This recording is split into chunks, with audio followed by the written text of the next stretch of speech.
What is up, everybody? Welcome back to my stream. Um, it's a great day. It's a great day to be great. It's a great day to be streaming in front of you guys. It's a great day to just be alive, and I'm very grateful to have these opportunities to be streaming and to be in front of you guys. I don't have any viewers right now, but that's okay. I'm gonna kind of get going with the stream and get going what I had to say. I feel like today I got a lot to say. And there's a lot I want to really get off my chest.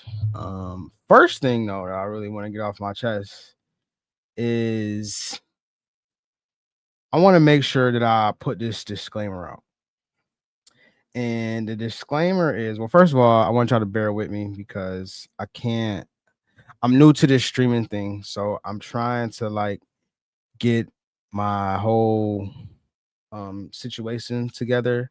I like how you go back between sharing your screen and things of that nature.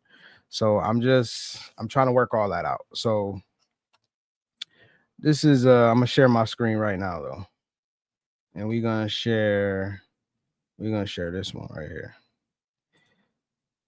One of the things I don't want to be known for is putting out bad content or doing things that would be harmful to my brand from a football perspective.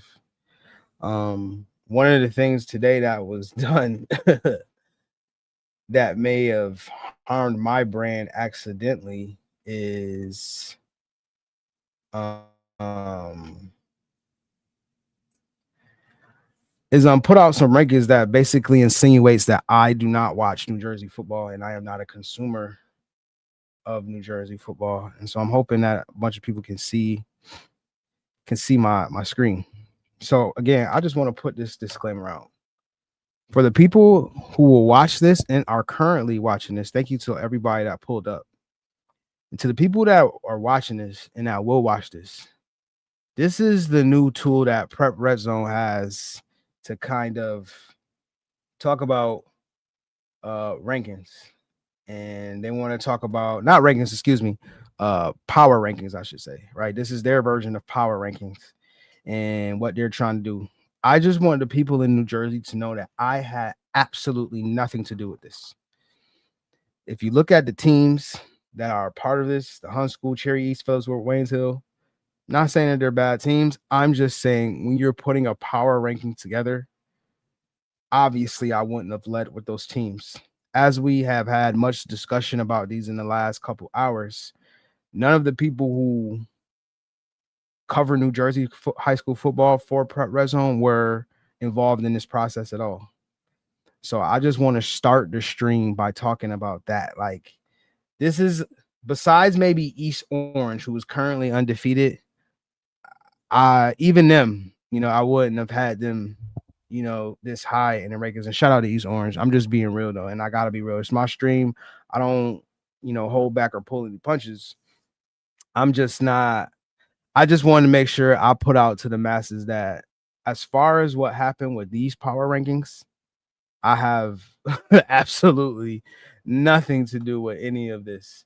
So when you see these, take EJ Daniels' names off because I had nothing to do with it. And I'm going to continue and maintain, my innocence and my ignorance because, again, I was not consulted on any of these. And they have their own algorithm of how they do things, and that's fine. I love Prep Red Zone. I love working for them. They're a great company. I just want to make sure the things that I was a part of, that I'm a part of them, and the things that I'm not, I make sure and I state that I'm not. And this was something that I was not a part of. So when you see these, I would say disregard these, but you do, what as you please. So that's just a little bit of housekeeping that I kind of wanted to start with on this stream.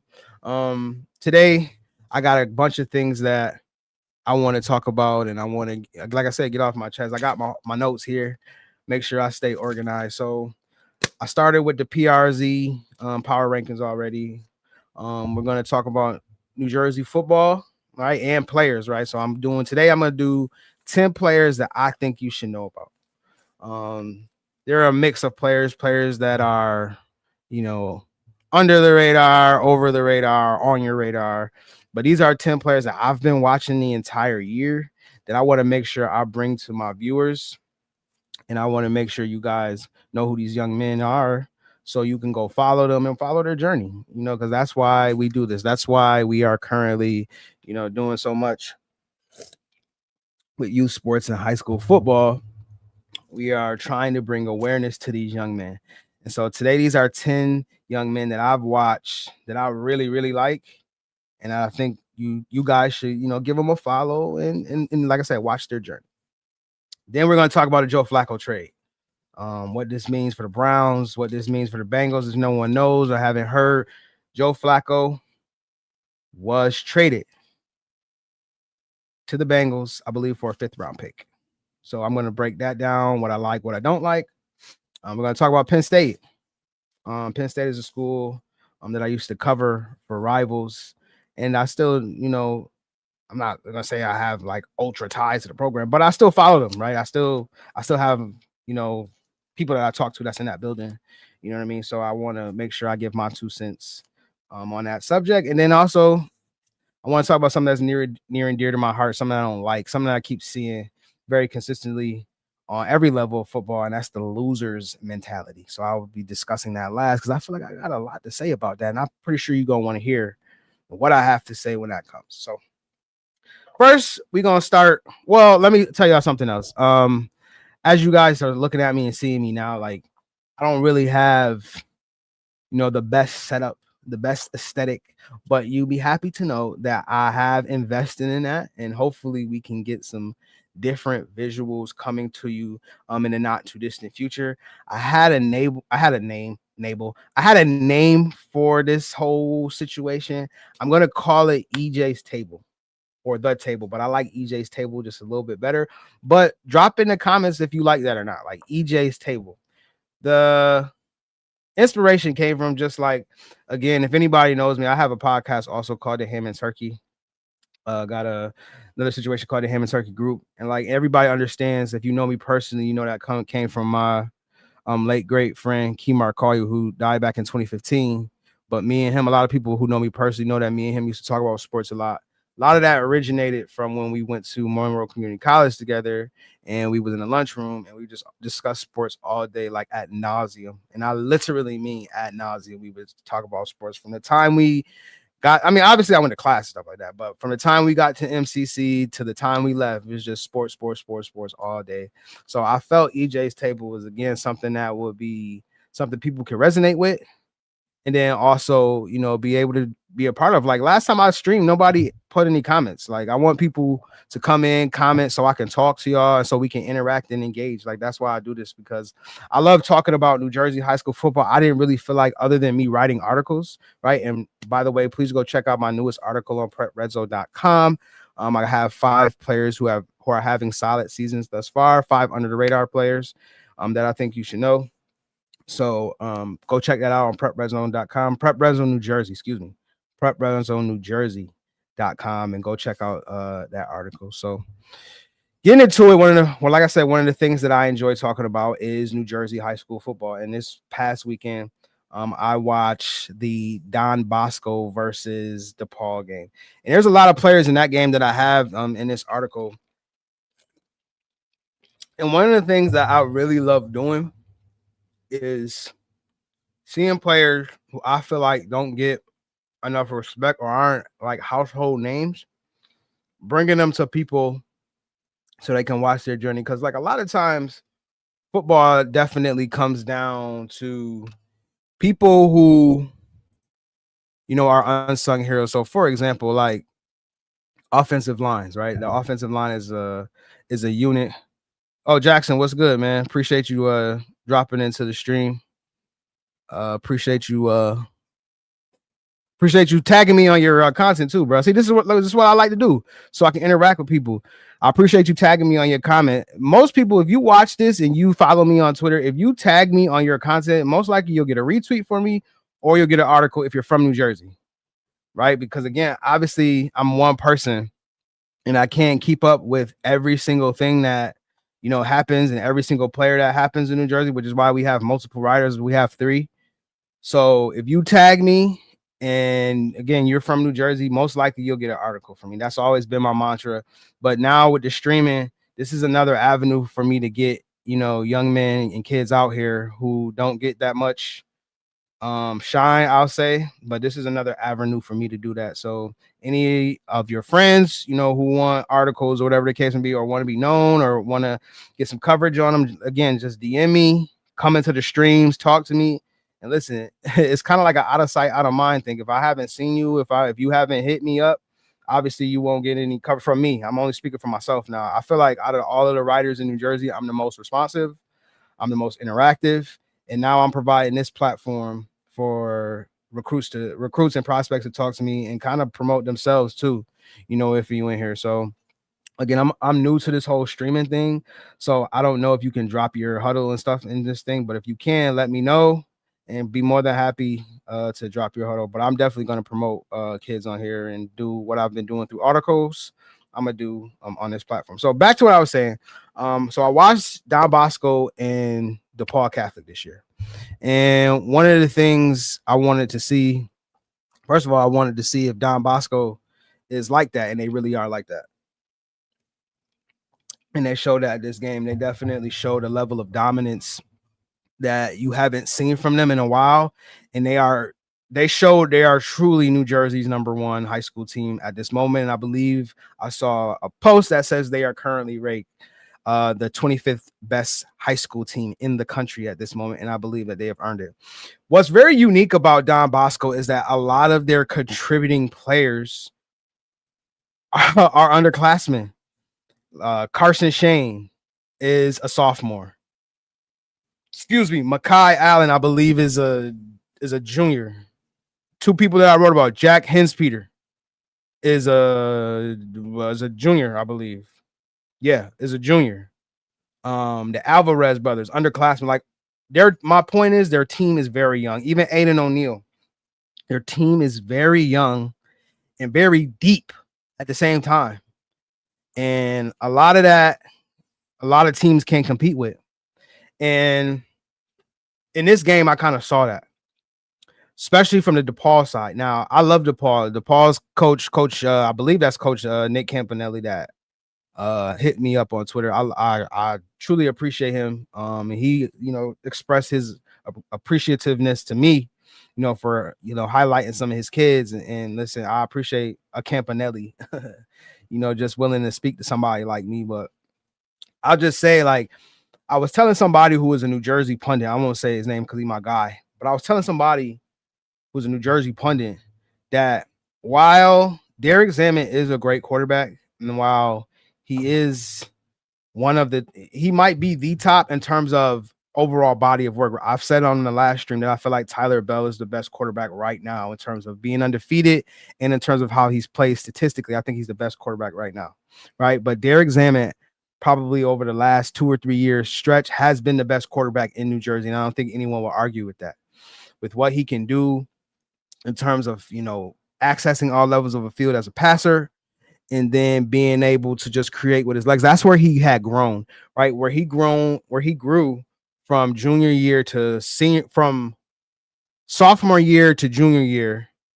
He grew in terms of being able to buy time and create with his legs. And he is having to do that way more this year. And I told this New Jersey pundit, I was like, while I like Derek Zammit and he is a solid quarterback recruit, the playmakers that he is throwing to, they're not proven yet. They're young players. You got Ryan Thomas. You got Kyron DeBose, who's going to be a part of my next segment.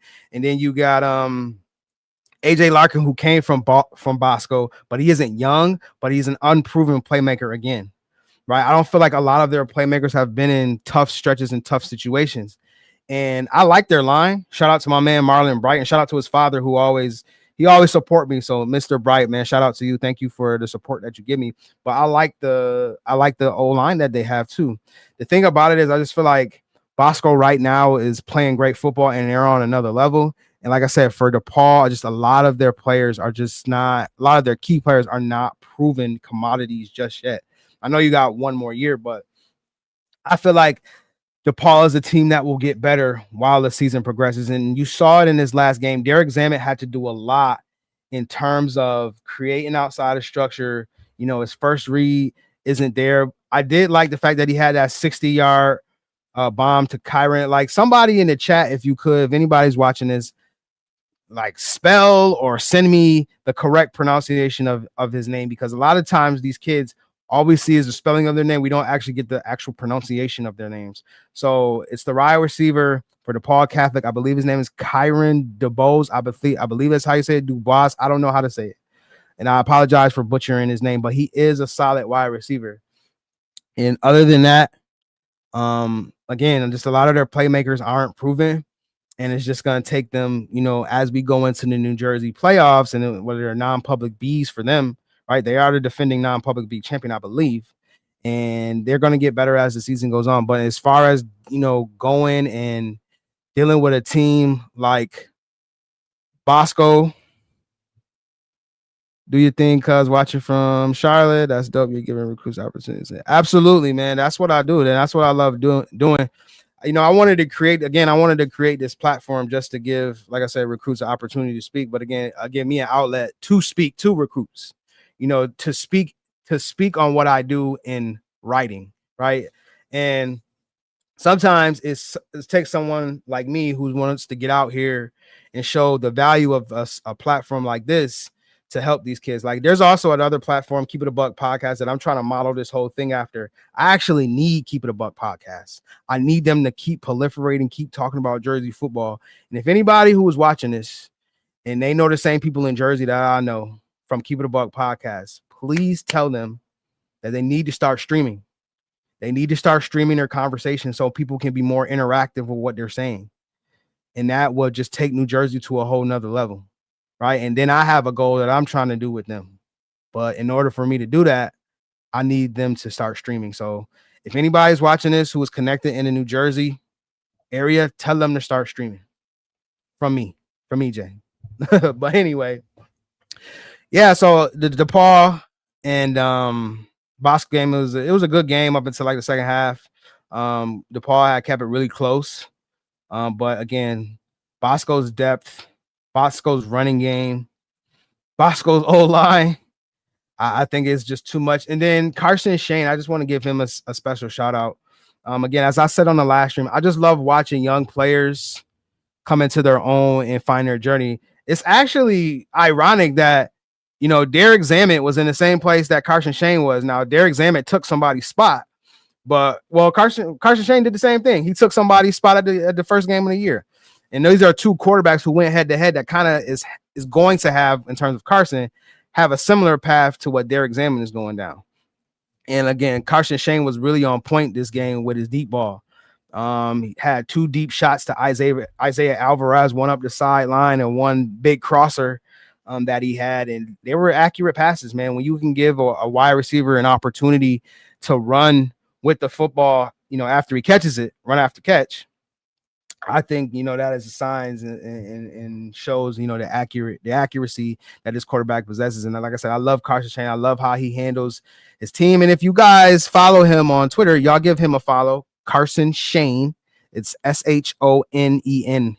Just so you guys know, I want to make sure I make this clear. I'm not doing this on purpose. But Carson Shane, the quarterback of Don Bosco, he's the son of Giants GM Joe Shane, right? But my whole thing is, I think Carson is good enough, and I'm pretty sure his father is hoping this happens too, that people know him for being Carson Shane, and that's Joe Shane's son.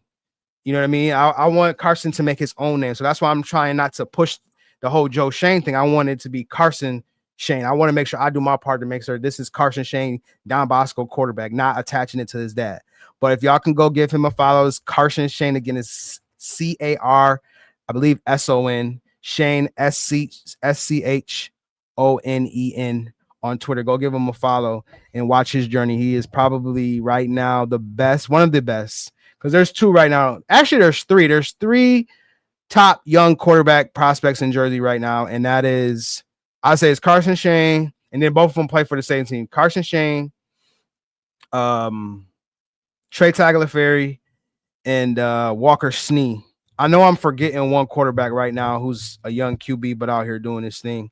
If y'all know any young QBs out there doing this thing in New Jersey, drop them in the chat, and I'll give them a look. I'll give them a look. But I know just like off the top of my head, those are the three right now that really stick out to me and really have been doing their thing. I mean, Walker Snead he's played a varsity snap, but he's not a starter, and he has 5 offers right now. So I know that doesn't mean anything, but if you watch him during the games, he does add value in terms of being a quarterback that can give the defense a different look. And he's also been in a situation where he's come in and run the ball, and he's come in and passed the ball too. So that just gives Bergen another wrinkle to exhaust, and they've been exhausting it, and it's been awesome for them. So that was the Paul Bosco game. That was my take on it. I need, again, I'm gonna say this, but I want the chat to talk to me. I want to know if you guys would be interested in me live streaming some of these games that are behind paywalls and then watching along with me and watching me talk about them as they're happening.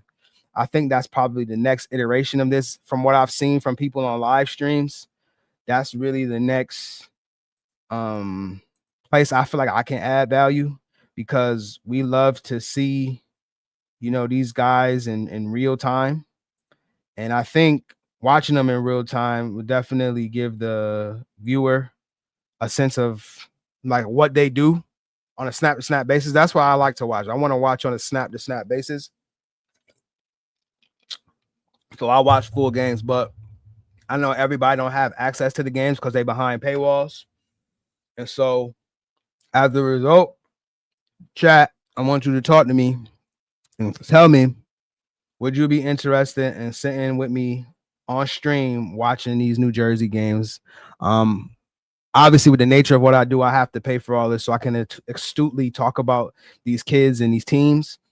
So it's nothing for me to do that, but I want the chat to talk to me and tell me if that's something that they'd be interested in. So now we're going to get to the 10 players that I really like. The 10 players that have been having solid seasons. 10 players I feel like not all of them have been overlooked, but some been overlooked. These are just 10 players that I want to be on your radar, right? EJ's Friday Night Lights. Oh, Andrew Busso, what's going on? Yo, I think this is Austin Busso's father. I'm getting ready to talk about your son in a second. It's crazy that you just hopped in here. I'm literally about to talk about him right after this first one. But thank you, Andrew, for pulling up, man. I greatly appreciate you. You support me too. And I don't know if you've been following, but me and the Bergen community ain't always been on the best of terms, but I appreciate you supporting me and support what I do. So I'm going to get into the first prospect. So the first prospect that I really like that should be on your radar is my man. There he is right there. Gino Greco from Don Bosco. Right now, what I like about Gino is he's a tough guy. See, he follows me. He's a tie. And I'm putting these guys' Twitter up here just so y'all can go follow them. Right. Again, go follow them. Go support their journey. I would greatly appreciate it. And I know they would too, because recruiting is like somebody told me, a young lady told me last week, recruiting is like a job interview. Like you gotta get out there and sell yourself. So anything I can do to help with that, I'm going to do for these young kids, for these young men and these kids. So this is my man, Gino Greco. So I'm gonna talk about him while I pull his highlights up. Give me 1 second. We're gonna share the screen.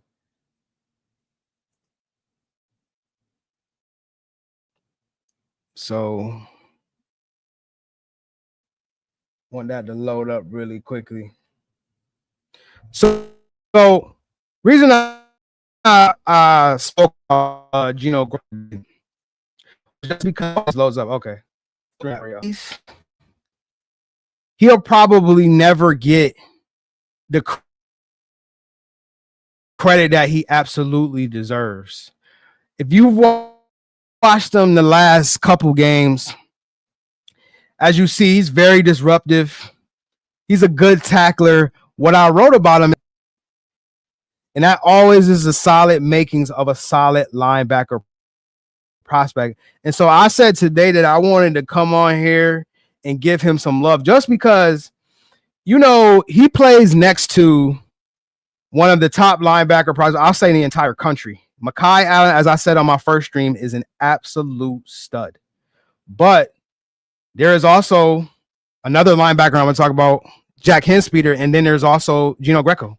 And Greco, again, as you see here, him blitzing, causing havoc, causing bad throws, interceptions here. Like he is a very active player. And he has good size. I believe he's 6'1", about 220, 230 pounds, something like that. And as you see here, he's very instinctual. He's always in the right spot. He can read really well, like you see right here, can tackle.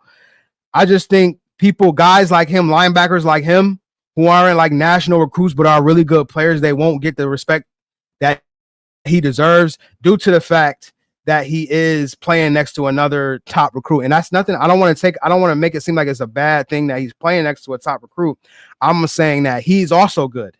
And he is also a contributor to what Don Bosco has currently done on defense, being the number one team in New Jersey right now by all of the power rankings, and also being the top defense and just being a scary unit overall, man. So shout out to my man, Gino Greco. I'm excited to continue to see what he does, but I just want to do my part, to give him some shine. So that's my man, Gino Greco. That's player number one. Second player we're going to go to is a player. I'm glad Austin Busso's father is in here, because what I want to say is I believe I was the first one to really start writing articles about. I'm not saying I'm the first one to say he was good, right? Because he had an offer before I started writing about him. But I was writing about him before he was even on varsity. Why was I doing that?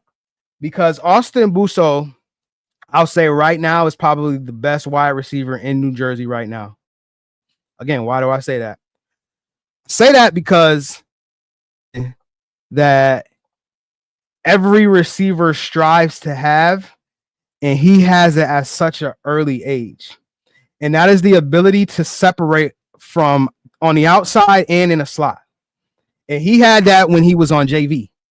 And now it's translating onto the varsity level where, again, he is undoubtedly the best. He is currently playing. I know Bergen was just on a bye, but he is currently the best wide receiver in New Jersey. And I don't say that to like downgrade any other receivers, but if you just see what he's been doing, like I said, in terms of being able to be a guy who lines up on the outside, you see him lining up on the slot. He just knows how to get open. And lots of receivers don't know how to get open. And look at it. If you see this one right here, he's sneaky fast. His whole game is just a deadly solid wide receiver traits that you want. They're probably going to pigeonhole him to the slot, but he's also shown that he can win from the outside. So he was up at Ohio State this past weekend. And I'm just gonna be honest, Mr. Busso, Andrew, I don't have any inside information on this. I don't have anything. All I'm saying is that with what Austin is currently shown as a wide receiver, it would not surprise me if Ohio State is on his top list. And it would not also surprise me if he's an early contributor if he goes to Ohio State. That's all I'm saying. So and you see, he has shown that he can win in a multiplicity of ways. He's shown that his game is just not one thing, it's a multitude of things. I thought last year he was going to be one of the biggest top receivers. I mean, obviously they still had Quincy, and they still had some upperclassmen on him with Naeem. Naeem Parrish still there too. But this year he's showing that he is the man. And I wanted to make sure that I put on notice. I put everyone on notice as to what he's been doing and the player that he is. So this is Austin Busso. So go give him a follow. He, again, right now is probably the top wide receiver in New Jersey in terms of everything you want. Go give him a follow and watch his journey, because he is a very exciting wide receiver to watch. All right, third player is a player that I had never seen before up until, I believe it was like yesterday or the day before I saw him. And when I saw him, I was like, man, the way this dude runs routes is just different. Like, one of the things I really like about what I do is the ability to go and watch players who I can make a prediction on to be a player who can be really good down the line in the future. And that's what I see from Christian White. He's good right now. Right, he's a solid wide receiver, 5'10", 170. This is his Twitter page. Y'all go give him a follow. Right, go follow his journey. But what I really liked about him is I am a sucker. Wide receiver is my favorite position, but I am a sucker for a wide receiver who knows how to get open and can run that route tree, man. And if you look at here, watch this. Look at that. Look at that. Look at the eyes and the body control. Selling the route with his body and his eyes. Like that is really next level work. You know, that's next level wide receiver play. And some people will say, well, look at the competition he's playing. And I take competition in consideration. That's why I have Austin Busso as my number one receiver, because he's done it against all the top teams in Jersey. Like, even when they lost to Don Bosco, he still was getting open, right? But Christian White is that same type of can get open wide receiver, right? Can run routes just at another level for a high school kid, you know, because I don't want to put too much on it like he's going to be the next, you know, Terrell Owens or anything like that. I'm just saying he's a wide receiver who knows how to get open. He's a wide receiver who has shown that not only can he get open when he gets the ball, he can make things happen after the catch. And even right here, you know, being able to run, I believe that was a dig that he ran, and being able to sit in that little hole in zone, like that takes skill too. Understanding what to do in zone as a wide receiver is very crucial, especially in leagues when you get to college and you get to NFL where they're playing like 80 to 90% zone. So when I see these types of things from wide receivers, you know, really early, I love to highlight them. So again, that is my man, Christian White, wide receiver from Kingsway. Shout out to my man, Mark Tribble, because he was the one who really put me on to him, and put me on in terms of having me see who he is and promoting him. So shout out to him. This is his Twitter page. Go give him a follow. Go follow his journey. There he is. He just retweeted the article that I wrote about him. So shout out to that. But I wrote in my article that he received 2 offers from Keene and from Albright College, right? So he's getting Division III love. And that's just what I want to say to recruits, man. In this recruiting landscape where high school kids not really getting recruited like that because they have to constrict when they're pouring money into college sports, especially on the Power 4 level, and they have to now pay you guys a salary, everything's going to constrict, meaning they're going to be way more strict about who they're going to give offers to. So, you know, when you get a Division III offer, please take those seriously. You know, I'm going to do my part to make sure these young men take those opportunities seriously, because you never know. D3 could be the springboard to get you to Division I, and it's okay if that's your route to Power 4 D1 football. Everybody's path is different. And one of the things that I tell any of the young people that I come in contact with, or just young people in general, you have to be okay with your path not looking like it's supposed to look in your mind. And that is one of the places in my life that I struggled, trying to understand that a path to success can look different from your dad or your mom's or your brother's path to success. And if you just worry about your path to success and being open to change and being open to different ideas, I promise you'll be way better off. So I want to move on to the next player. Matter of fact, the next player is already in my article, so I'll just click over to it. This is Speeder. He has a brother who goes to UMass. I can't remember what his name is, but he's also a hen speeder. Plays for UMass. And his brother, Jack, is showing him to be another solid linebacker for Don Bosco. But again, as I mentioned about my man Gino Greco, it's probably not going to get the looks that's playing next to a Power 4 top recruit in the country. Like, people are going to gravitate to him. So again, that's why I love what I do, because I can bring somebody like Jack Henspeter up to you guys so you guys can see, like, hey, this guy is someone you should look at. So this is what I love.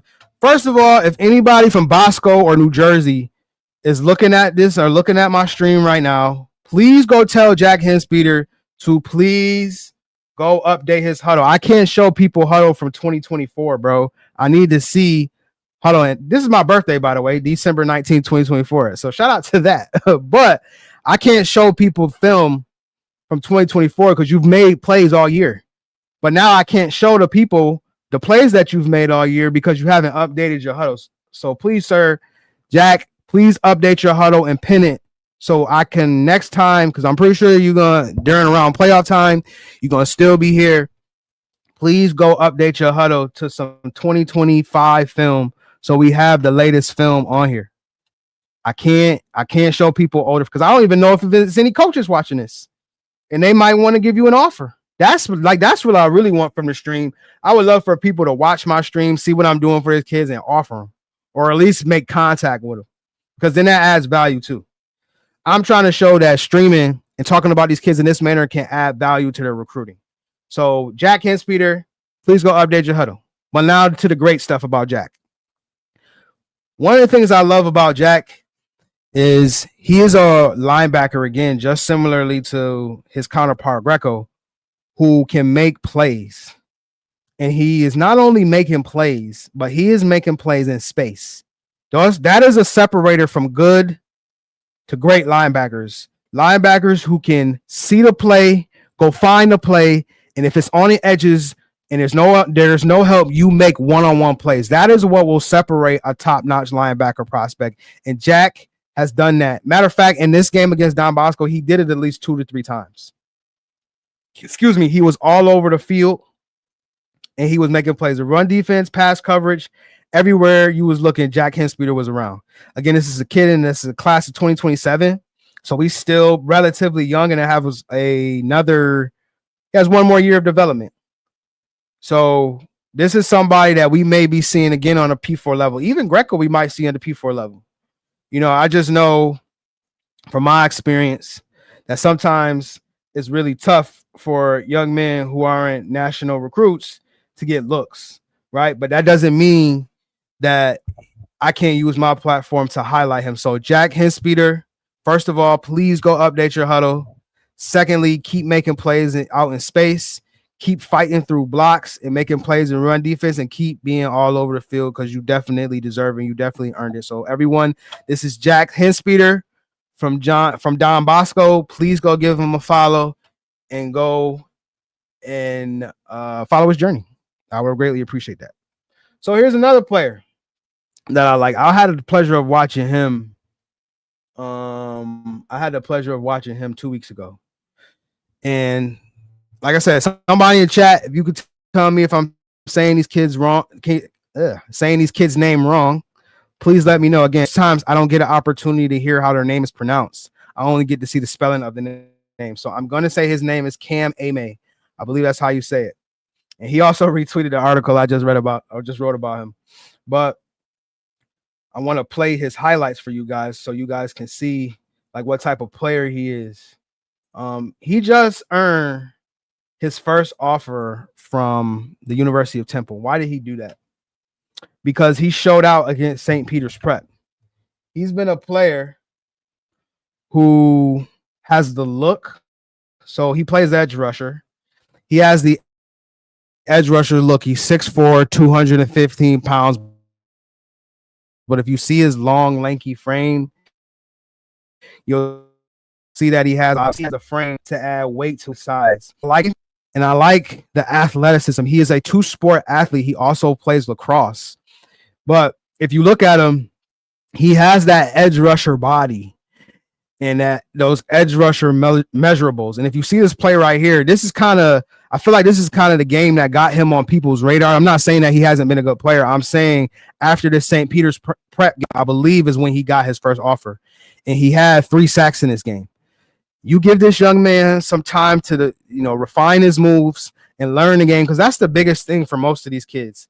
Some of these kids have, like, if you have the athleticism, you won't study the game as hard. If you don't have the athleticism, you're gonna study the game and you're not going to be as athletic. That's what we see a lot of the times. But this young man right here, he has the athleticism and recruit traits, and that is exactly what he has. And as you can see here, he gets after the quarterback. It's relentless, has a motor, and plays with passion. I was very impressed when I watched him, and I think he's going to be a top-notch edge prospect. He is in the class of 2027 also. So he also has, another year of development left. And so once one offer comes, then all the rest of them follow not too shortly behind. So I think Cam Ame is going to be another, top edge rushing prospect. And again, as I did with all the rest of my guys, go give him a follow, go follow his journey, because if he sticks with it and continues to develop, I'm not making any predictions about him. I don't really like making predictions on like kids I haven't extensively seen, but he may be a Sunday kid, based on everything he has. Obviously, there's a lot of things that need to go right. But I think he has the talent to do all of the things that he would like to do and reach all of the heights that he's looking to reach. So that is my man, Cam Ame. I'm going back to this tab. Give him a follow on Twitter. Go follow Journey, and I'm sure he would greatly appreciate that. Next player is a player that I also was able to watch, and that I was also able to see kind of grow. This player, he went from being 5'10" to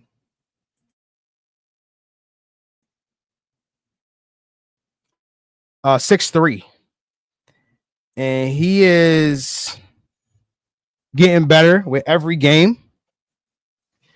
I'll be honest, I would have loved to see more from him. But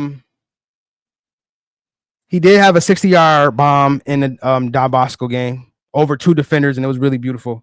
I want you guys to see his film though.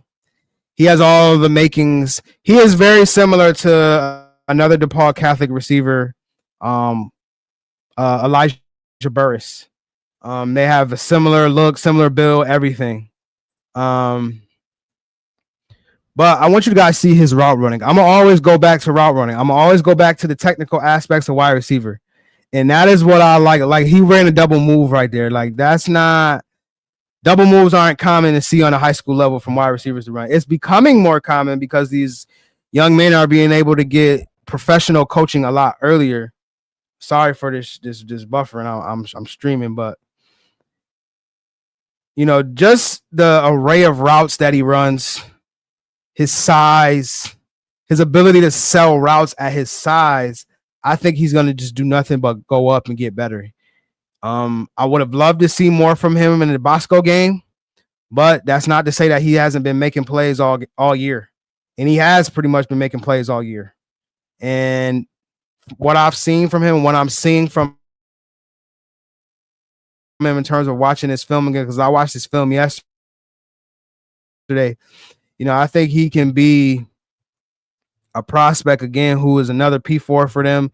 And then he'll be another wide receiver. I think, again, you have Elijah Burris, and then in addition to him, you also had my man Des Jones, who's currently at Ohio State. So I believe Kyron is in the next in line to kind of take on that mantle as being DePaul Catholic's really next great receiver.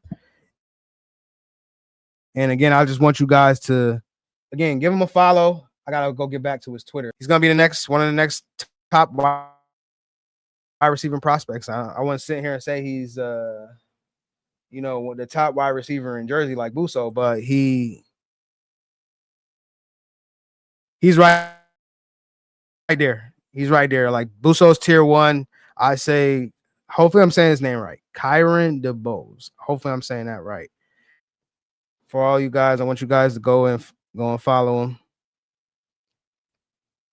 See, get this pulled up, because that's the value that I want to add. He followed me too. So Kyron DeBose, go follow him. Go share his highlights. Go get him out there. Go support him on his journey. So that's Kyron. That's Kyron DeBose. Another player I want to highlight. I may not necessarily have 10. I know I said 10, but there's a couple players I want to highlight. And here's another one. This young man had made the move from St. Thomas Aquinas over to Bosco. And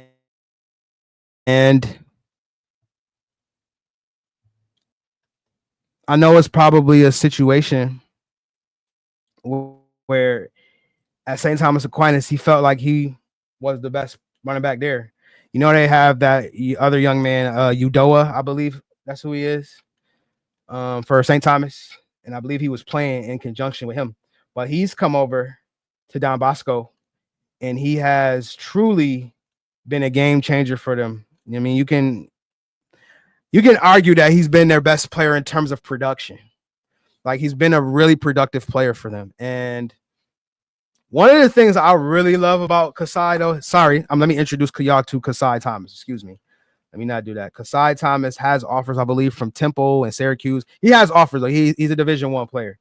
What I love about Kasai is two things. Number one, I love the fact that he is a patient runner. If you watch him run, he's a really patient runner, lets his blocks develop, and he really does not rush, and he doesn't let the defense rush him. In addition to that, he's also very elusive.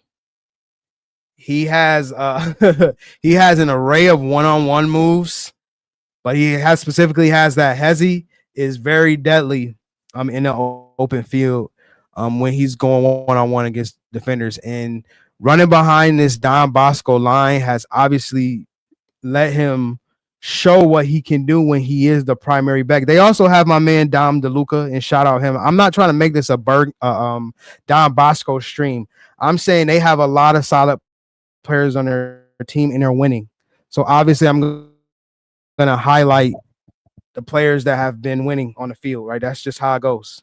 He has been a player that has really driven their success. And against Bergen, he had 2 touchdowns, and I believe against Don Bosco, he also had 2 touchdowns. So this is my man Kasai Thomas.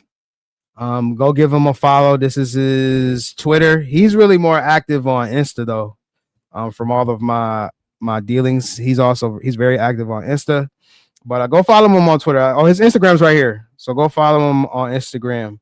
And go follow his journey. And last player I'll highlight. I know I said 10, but I have things I need to do later on, so I gotta kind of speed through this if I want to get to the rest of my topics. But this is the last player I'll highlight. Now, this is a player that Mark Tribble also put me onto. So Mark Tribble is another media personality in the South Jersey specifically area.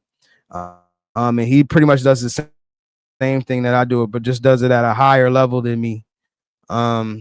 He put me onto this young man, and this young man name is Charles Barber. I'll say, I'm going to keep reiterating. Most times I don't get to understand what the pronunciation is. I only get to understand just the actual kid. So Charles Barber, he's a wide receiver from Lindenwood. The reason that he got in front of me is because he broke a New Jersey record last game, excuse me. He had 293. Here, I'll put his highlights up here. He had 293 receiving yards in one game. And his tape, physical receiver, he's 6 foot, I believe, 190. He's very physical at the catch point, and he can make an has good contact balance and can do a myriad of things, can run routes and can make catches in traffic. And while he doesn't play the best competition, while he's, at a big record won't be broken, but that's an impressive record that he's broke. And I think young men such as himself should at the very least be commended for that and be highlighted for that because he made history. And again, I think he's a solid prospect. His issue is probably that he's not at one of the big schools or even a known school in South Jersey, but he is balling. And I just want to make sure I do my part to highlight what he has been doing. So those are the players right now that I wanted to highlight. Those are the players that should be on your radar. And I'm glad that I had the opportunity to do that. Like, I really appreciate doing stuff like that. I mean, I appreciate like having an opportunity to do. Let me say that. I appreciate being able to get on here and talk to people about these prospects and what they are doing and how they're progressing and things of that nature. So that's New Jersey high school football, man. Shout out to everybody in New Jersey who covered this football in the state because you guys make the sport what it is. And again, this is just my way of trying to, differentiate myself and just be a source where these kids can, get seen by other people, and maybe coaches too. So that's New Jersey. All right, now we're going to move on. We're going to move on to the NFL stuff. We're going to do some NFL and some college. But we're going to start with the NFL. So first thing that happened today is my man Joe Flacco was traded from the Browns to the Bengals. Now, first of all, I don't understand why the Browns traded him in the division. Maybe they just thought it was like inconsequential whether they did or did not, but they did. So they traded him in the division to the Browns, I believe, for a 5th round or a 6th round pick, one of the two. I'll say, as you guys know, since Joe Burrow got hurt, the Bengals are in a free-for-all. Jake Browning is clearly not getting it done, even though he's been in that offense for as long as Joe Burrow has. But when I saw this trade, this said two things to me. On the Browns side, this means that they're about to start tanking. Straight up. Just be honest. This is a soft tank. And it's not even to say that Flacco was playing really well anyway. It's just a situation where why are they wasting time with Flacco and trying to be competitive and he's, turning the ball over like a savage when you just drafted 2 quarterbacks with Dylan Gabriel and Shedeur Sanders. So from the Brown side, they're going to start soft tanking. That's number one. And then number two, Shedeur Sanders is going to get his opportunity. He is going to get every opportunity to show that he can be a franchise quarterback. When the Browns took Dylan Gabriel and Shedeur Sanders, I said to myself that I believe that Shedeur Sanders can beat out Dylan Gabriel. And even though Dylan Gabriel didn't play bad, I believe he went 19 for 30. I believe he had 211 yards and he threw for 1 touchdown, even though they lost. They lost in the last seconds. He allowed them to be competitive, so I'm not really poo-pooing on that. I'm sitting here saying I don't think Dylan Gabriel is their long-term answer at quarterback. And Shedeur had a path to the Browns where he wanted to put himself in the best position to play, and I believe his opportunity is coming. The Browns are not winning. They're probably not going to win. They have a solid defense, but they do not have the requisite quarterback play or the offensive line play that they've had in the past to be competitive with that division. Maybe they can get better than the Bengals, maybe, but they are about to do soft tanking, and I think Shedeur Sanders is going to get his opportunity to show what he can do, and he is going to get an opportunity to show if he really is the franchise quarterback that he believes himself to be. My whole approach with Shedeur Sanders from the beginning has been, number one, in my book, I believe he was a 2nd to 3rd round pick, meaning that he is a quarterback you can win with. I did not think he was a 1st round player, a generational type talent, because he hadn't played solid college teams at Colorado. And the one team that they did play, that was a P4 team that I remember. I can't remember. Somebody in the chat tell me if he played any more P4 teams. But the one P4 team that he did play, I believe it was It was either Nebraska or Wisconsin. I believe it was Nebraska. And he shot a pick on in his in his own territory, and he just didn't look good. That's not to say for the duration of his career as a Colorado Buffalo, he didn't look good. That means that against the top P4 competition, he did not look good. And so that's kind of similarly to what people have been saying about Arch Manning. Like Arch Manning played in a high school league where there wasn't that much talent. And then now you go from being at that school he was in New Orleans, I'm talking about Arch now, and you go to the SEC, you're playing for Texas, who was just in the national championship, and now people are expecting him to be like, Peyton and Eli Manning and come out the gates guns blazing. That's just not it. And so I say all that to say the same thing about Shedeur. As a result of him not playing the best competition, it's going to take a little minute for him to adjust to the NFL game. And it's not a racism thing. It's not people hating. I was about to curse, but I'm not going to curse on here because it's distasteful. But it's not a situation where people are trying to hold us down. It's a situation where he's not ready. He's not ready to be a franchise starter, but God has put him in a position where he is going to show what he can do. And I hope, me personally, I'm a lover of the game. I'm the lover of the game of football. So I want Shedeur to succeed. And I also want Cleveland to find their quarterback, because when Cleveland, who is a historical city in terms of the NFL and football, when that city is rocking, football is better. And what a storyline it would be if a quarterback like Shedeur Sanders would come in there and be the quote unquote savior of that franchise. 5th round pick, which means he has 4 years of cheap play. It's just a win-win for both sides. And I think that Shedeur going to the Browns was a great move because he put himself in position to play right away. And I think it's coming very soon. And I hope he's ready. I mean, these antics that he's been currently doing is not helping him any, but I just think he needs to put his head down, learn the offense, learn the basics of the position, and I think he'll be fine. I think he can beat out Dillon Gabriel. I'm not saying Dillon Gabriel's trash. I'm just saying I think Shedeur. I would like to see Shedeur.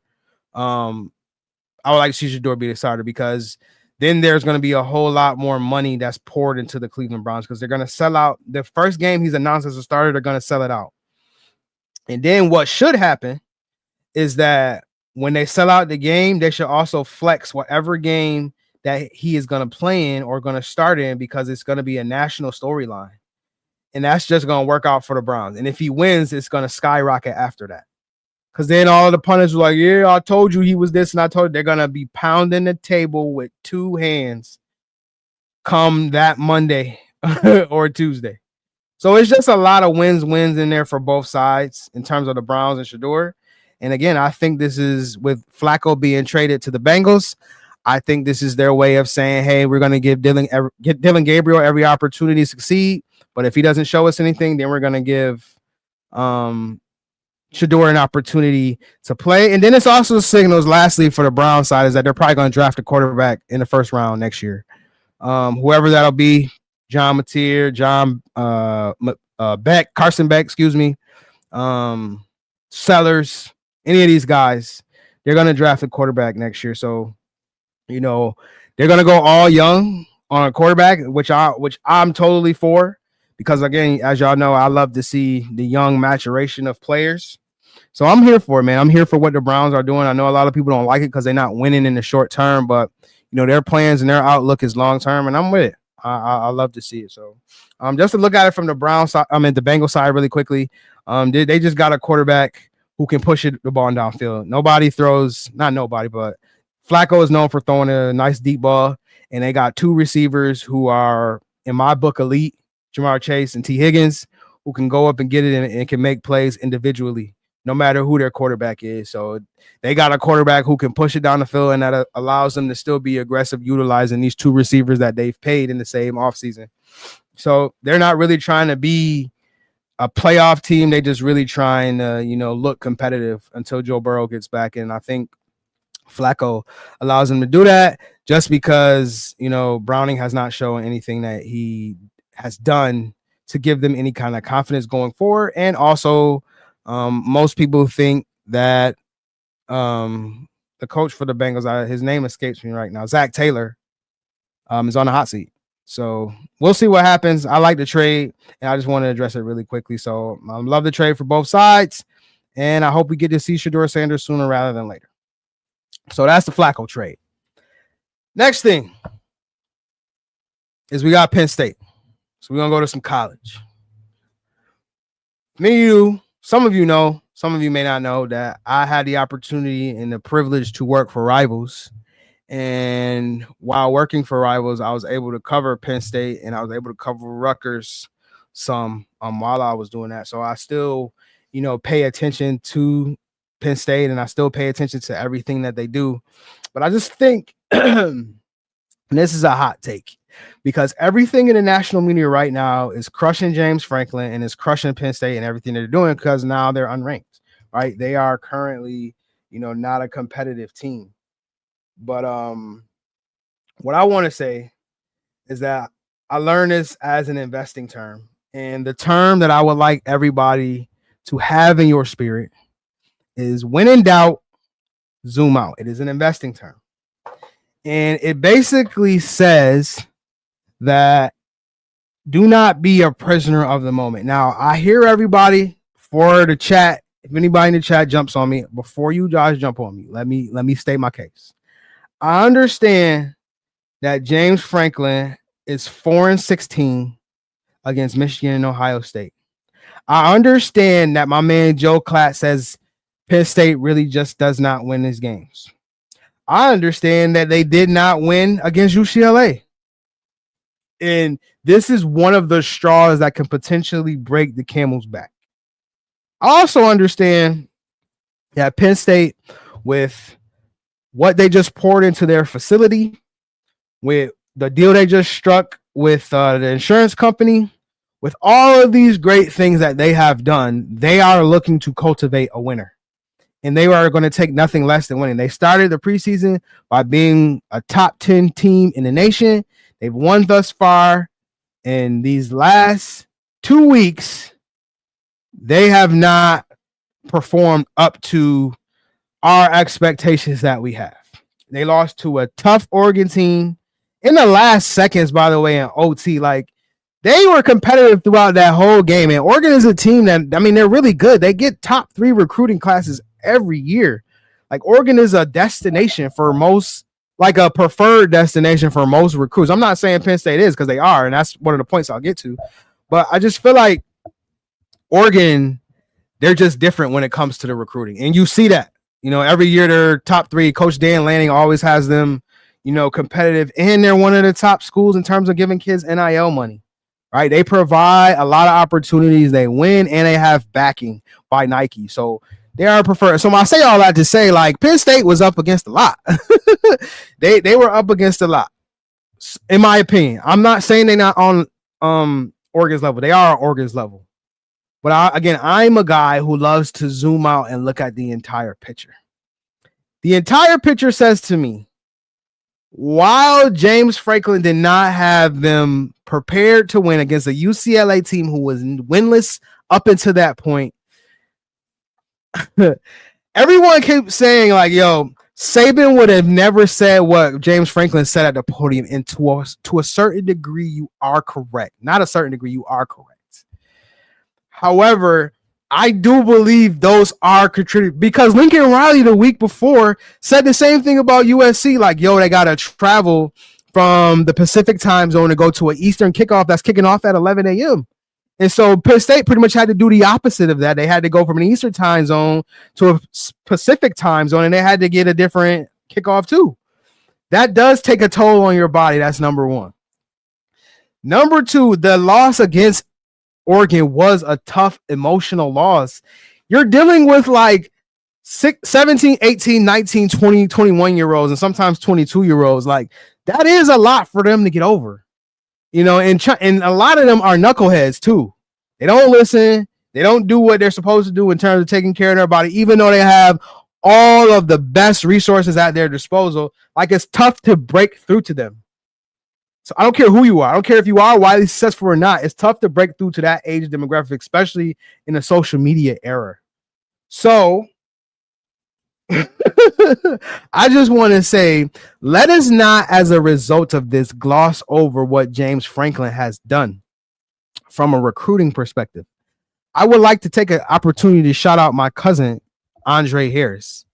He is a diehard Michigan fan. And last year, he was in the chat, in our family chat, and he was like, yeah, Penn State is this, Penn State is that, blah, blah, blah. And then he was also talking about Ohio State. And he was talking about Ohio State, and he was like, yeah, they need to fire Ryan Day because, he hasn't beaten Michigan and blah, blah, blah, blah, blah. And he always loses these tough games. And I said to him, people are just overreacting. I said, I'm using Ohio State to make a point about Penn State. I said, let's not be so hasty. His staff and him are still excellent recruiters. And really, that's what matters. Your ability to get top recruits and talent out of the portal and recruits out of high school year in and year out. They have done that. They are wide receiver you. Look at Emeka Egbuka right now, killing it for the Bucks. Look at Jackson Smith and Jigba, killing it for the Seahawks. They just played against each other. Look at Tuopu, the Samoan kid they had, the edge rusher, and then Jack Sawyer. They not doing nothing right now for instance, but they are in the league. My point is they get top talent every year. He consistently gets top talent. He consistently recruits really well. This is what I was saying to them. I said this is one loss versus the entire season. Ohio State still had the best receiving core in the country. Will Howard at the time was still doing really well. I said, just chill. It's one game. It ain't the entire season. Yes, it's a big game. Yes, Ohio State don't like to lose to Michigan. I get it. But you win in doubt, you got to zoom out. And the recruiting matters. It being only one game, it mattered. And so I'm saying the same thing for James Franklin. His recruiting has been really good. You look at right now, Theo Johnson is in the league as a starter. He just got hurt, unfortunately, for the Giants. Brenton Strange for the Jaguars. He been out doing his thing. Olu Fashanu starting for the Jets. I can go on and on about the Penn State players that have come out of the program under the James Franklin era to be solid starters or contributors in the NFL. Let me not forget Juice Scruggs was a starter for the Texans at one time. Why am I saying all this? I'm saying because the Penn State coaching staff can still recruit. They got a solid recruiting class now. They got Julian Peterson from Jersey, from Winslow, who's he's one of the solid quarterback prospects, and he's a two-sided the ball athlete. They got Marlon Bright, offensive tackle from DePaul Catholic, solid player. They get recruits. They get players. They on the recruiting trail. And James Franklin has recruited really well in his tenure, and he's still able to get top players year in and year out. Aller is still one of the top quarterback prospects in the country, but this is where I have to stop and halt because it's the same issue that Penn State has been having, and they keep trying to address it in the portal, and it ain't working. Everybody had us all hyped up about Kyron Hudson. Where has he been? They have to get the receiving core together. They have to. And so that is a place where I do believe that Coach Franklin and his staff needs to do better. They went as far as calling for Coach Marquise Hagan's job. I'm not one to do that. I don't do stuff like that. All I'm saying is that everyone is overreacting. I understand they unranked right now. I personally don't even think they're out of the playoff. I think if they can beat Ohio State and beat Michigan, they can get themselves at the tail end of the playoff. They win those two games and they right back in the conversation. So I think James Franklin should keep his job. I don't think a $50 million buyout is worth it. Again, they're one of the best schools in terms of, again, putting players into the NFL, creating a culture. And every time you talk to recruits, I mean, they love Penn State and the culture that they've created. This is not me. This is what the recruits are saying. They love it. So there is some ways Penn State could be more aggressive, but I say after looking at the entire scope of things and looking at the entire picture, I would say that people are just trying to move a little too hasty. I don't think you need to get rid of James Franklin. I think he at least has 2 more seasons. If we're still saying these same things in the next 2 years, then all right. Then I'm with y'all. But right now, I think give him an opportunity to right the ship. Zoom out. Look at his recruiting class that he has coming in. Give him a little grace. I know people have been like, yo, I've been giving him grace for like, well, how long he been the coach for, like, what, 5 or 6 years, something like that? I've been giving him grace all that time. And I understand in college football, these big games, you can't afford to not win. But we can't be nearsighted. We have to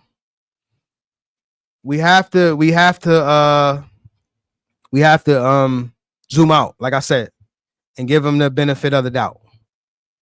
Even though people feel like he's got it. Shout out to you, Abner. Abner, appreciate you, man, hopping in the stream. Appreciate you supporting, man. So as we are at the end of this live, and as I'm getting ready to wrap up, because I have another engagement in a couple minutes, I want to talk about the loser's mentality. I'm going to talk about something that pains me and burns me. I'm going to talk about something that victimized me for a good portion of my life. And I'm starting to see it permeate too much in the sport that I love and in players who are making a substantial amount of money. The reason I'm not going to talk about who the player is, because this is a situation now with the job that I have and it being so close to that city where the player currently plays. My words and the things that I say on stream or on Twitter, it get back to these people who can get back to them. And I don't want to thwart any of my future opportunities by people watching my stream, but I have to address it though, because it's something that's too pervasive. I want to say this to my young recruits that may be watching this.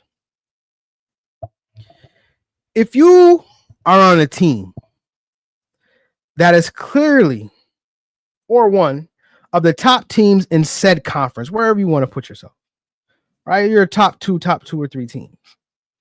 And let's hypothetically say you're a wide receiver. We'll say you're a wide receiver. And you are not getting the ball, but your team is winning. Not only is your team winning, they're thriving while they're winning. And you have a notion to complain about your team winning despite you not getting the ball. That is a loser's mentality. Because you have went away from winning, which is what it's ultimately about, to make it about you. And as a result of you making it about you, because you may be a player who has a lot of cachet and you can move things, you do it at the detriment of everybody else. And if you're sitting here saying, well, I'm a selfish player, well, if you're a selfish player, then I'm not talking to you. But if you have a winner's mindset and you want to win long term, you understand that at a certain point, teams will adjust. They will adjust and they will understand that what you have been doing by not getting you the ball, it will eventually come around, because things are cyclic or cyclic, whichever way you're supposed to say that word, meaning that it moves in cycles. Things always come back around, especially in football.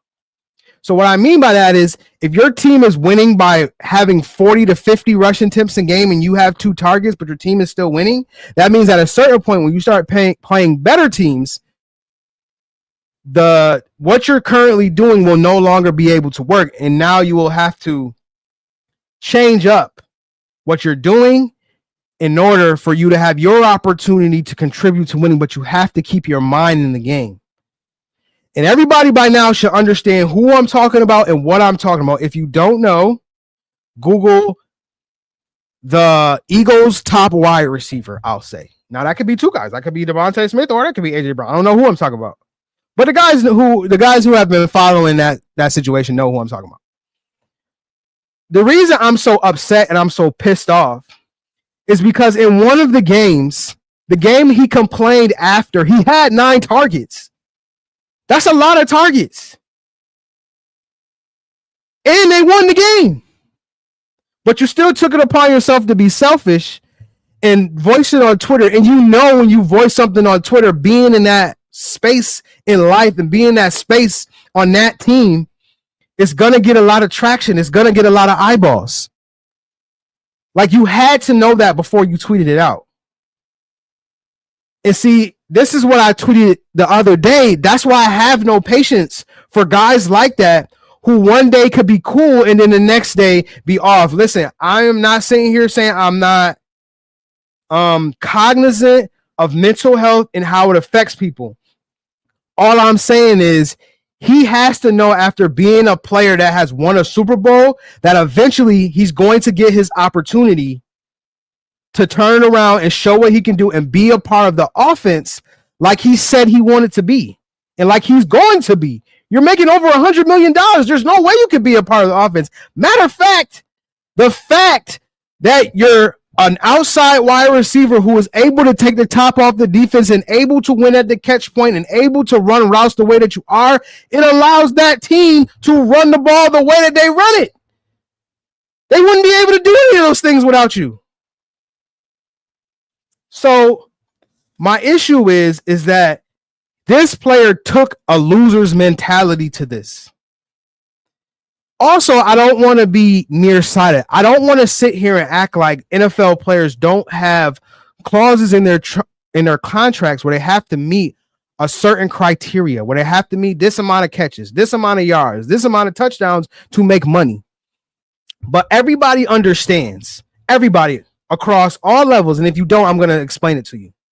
It's the same thing I used to say to Bills Mafia when they used to champion sorry, sucky players that they would start crying over. You rather watch your team win than them sign a sorry player.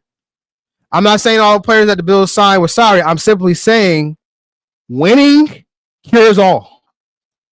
And the same incentives that you feel like you're going to miss out on, you're going to make up those same incentives when you make it to the Super Bowl, when you make it to the playoffs. The endorsements and the money off the field that these players makes can make up what you feel like you're going to lose.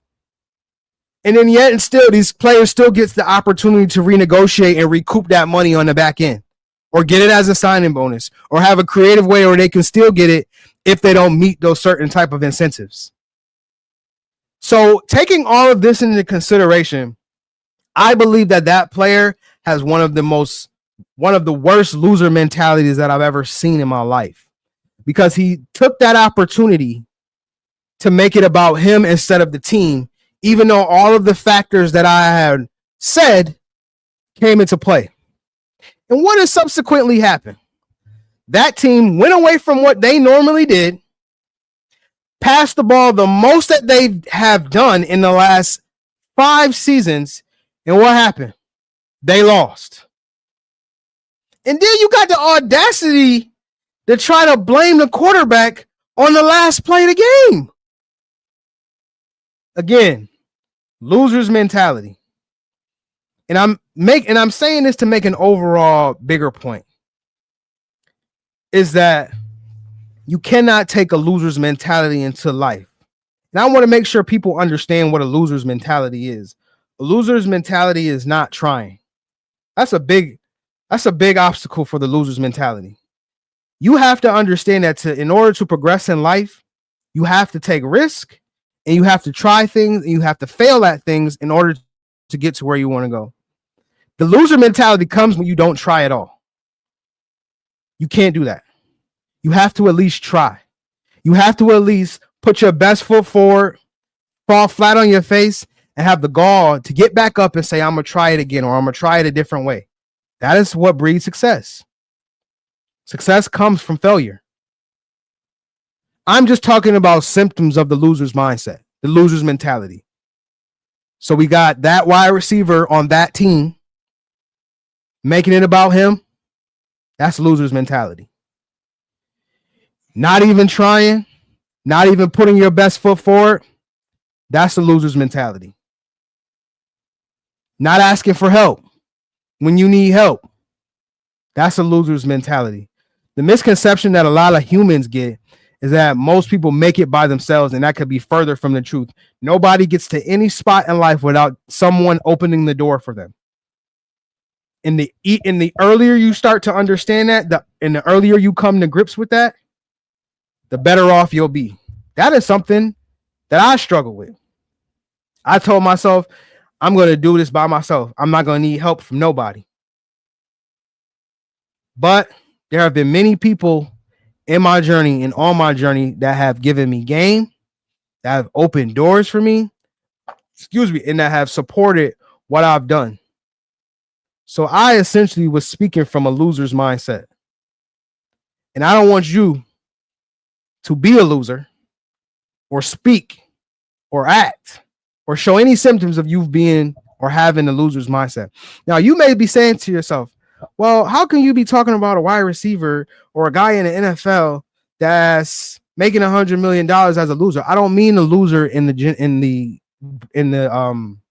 regular sense. I don't mean like he's a loser in life, because clearly you can't be making, well, you can make $100 million and be a loser. Let me retract that really quickly. There are some corny bums who have money. Well, let me not say that. I'm just saying that as a football player, I was using that as an example. His mindset as a football player is a loser's like mindset. And as a result of his loser's mindset, his team lost their first game. As a result of that, if they would have kept on with the same thing that they had been doing that had them win their first 4 games before that, they'd be all right. And actually, the game against that team, the Broncos, it was actually close. They could have still won. But no, they decided to go away because someone decided to have a selfishness in their heart and wanted to protrude this to the rest of the team. And I hate that the coach acquiesced to what he was saying. I hate that. And see, this is why players in the NFL, I'm saying, they always want to say at what goes on, but this is why sometimes you can't listen to the players because they don't know what the hell they want, or they do it at the detriment of something else. I'm always pro player, but I'm also pro rationality too. And I'm also pro what makes sense also. And him making that comment and doing all of that, loser's mindset, loser's mentality. And subsequently, he made the rest of his team losers. And now you got the people in that city talking about they might trade him in the offseason. Like, I don't think you should trade him in the offseason, but excuse my language, I just feel like the people who make the decisions there need to have enough nuts to tell that. Ooh, I was about to curse again. Have enough nuts to tell him, no, sit down and shut up and come get these wins. If you got a problem with it, we'll put somebody else in there. But because he makes the money that he makes and because of the plays that he makes, they won't do that. The Bill Parcells type coaches are gone. The guys who don't take no crap from players. Bill Belichick's of the world, they're gone. That day and age is gone. And because that player has mental health challenges, people are extra sensitive to what they say about him. And so, again, I'm just here on stream to say I have low patience and low tolerance for that. I have low patience and low tolerance for losers and people who act like losers and protrude loser habits and protrude loser ways. Please do not be a loser. Ask for help when you need it. Utilize the resources around you. Try, fail, fail again. And after you fail again, you're going to fail again after that and still try. That's what winners do. So I appreciate y'all listening to my stream. I appreciate y'all being on here. I appreciate the 45 people that are currently watching right now. Um, I would love if y'all follow me on all my platforms. Obviously, I had a Twitch, I got a YouTube, I have an Instagram too, but I don't really like streaming from my Instagram just because again, there's a lot of people that I'm finding out watch me and then they use a lot of things against me. So I like to keep the Instagram just like certain little quotes and certain things that I'm doing with my agency. You know, I want to just keep it at that. So yeah, if y'all can go, you know, give me a follow, I would greatly appreciate that. I appreciate y'all, you know, again, just sitting here and listening to me, you know, stream. Again, I'm trying to get my streams consistent because I have a plan that I'm trying to enact. And I've seen what it takes to do it, but as anyone know, if anyone has read the 48 laws of power, you know that one of the power laws is to keep things to yourself. That's like one of the first couple power laws is about not saying much and keeping things close to the chest. So I'm keeping this one thing close to the chest, and I'm just want to, you know, connect with more people. So I have some homework for y'all to do, just because again y'all sat through this whole stream. Um, I'm a really big proponent now of the business of sports, just due to the career path that I'm currently going down. I'm really interested in the business of sports, and I'm interested to how that translates to the film. I like to just talk about it. So front office sports is a outlet that I read every day to kind of understand what's going on in the sports business world and what's going on with the business of sports. So I would love it if you guys just to interact with me. If all you guys are not following me on Twitter, follow me on Twitter because I'm very active on Twitter. I'm on Twitter every day, and if you DM me, there's most likely I'm gonna DM you back. But if y'all can find some articles on front office sports that are football related, NFL, college, even high school, if y'all can find some of those articles, send them to me, and then I would love to talk about them on stream. I would love that. Again, I'm trying to find ways to have my audience, my chat, be more active. I appreciate the people that have come in the chat and interacted with me, but I need more interaction, right? I need more people in here, you know, champion my platform and what I'm doing because I want this to be a platform. Like I said, I want to call it EJ's Table, and I broke down at the beginning why I called it that. But I want everybody who is a lover of the game of football like me, and who has and had the opportunity to cover it at every level, so NFL, high school, and college. I want all of these people to have a seat at the table, right? I want them to come talk. Maybe they can educate.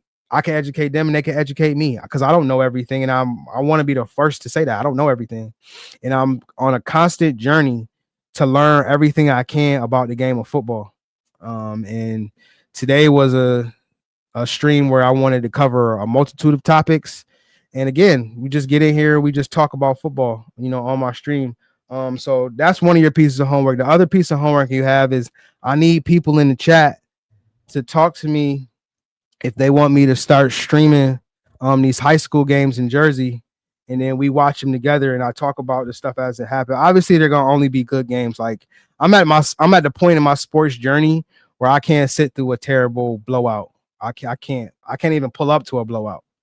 So I would love for you guys to do that for me. Drop me a DM of a game that you want streamed, and if we get enough people who want to watch the stream, then I'll add an extra day of streaming. But right now, I'm gonna stream every Tuesday at 6 o'clock and do this because this is the way that is going right now. And again, I don't see anybody else, you know, championing these recruits through streaming and through creating streams. And so if I can do that, I can execute my plan. And again, anybody who is from New Jersey watching this, encourage Keep It a Buck podcast to stream their sessions, to stream their pods, because it's gonna make the show that much better. It's already the best podcast in Jersey, hands down. But I need them to start streaming so they can be more interactive with the North and South Jersey pundits. So those are my pieces of homework for you guys. So if y'all can find some articles on front office sports, football related on any level for me to talk about, I would love that. And if you guys can, get to Keep It a Buck podcast and tell them to start streaming, I would love that too. Pull up for the next stream. The next stream is next Tuesday, Lord willing, at 6:00. I'm gonna be streaming. I'm gonna have the same type of cadence, right? And then we're gonna get in here, we're gonna talk, and I'm gonna, do my whole thing, my whole spiel. So once again, I appreciate everyone. I appreciate everyone that, contributed to the stream. And until next time, stay active, stay safe, and don't have the loser's mindset.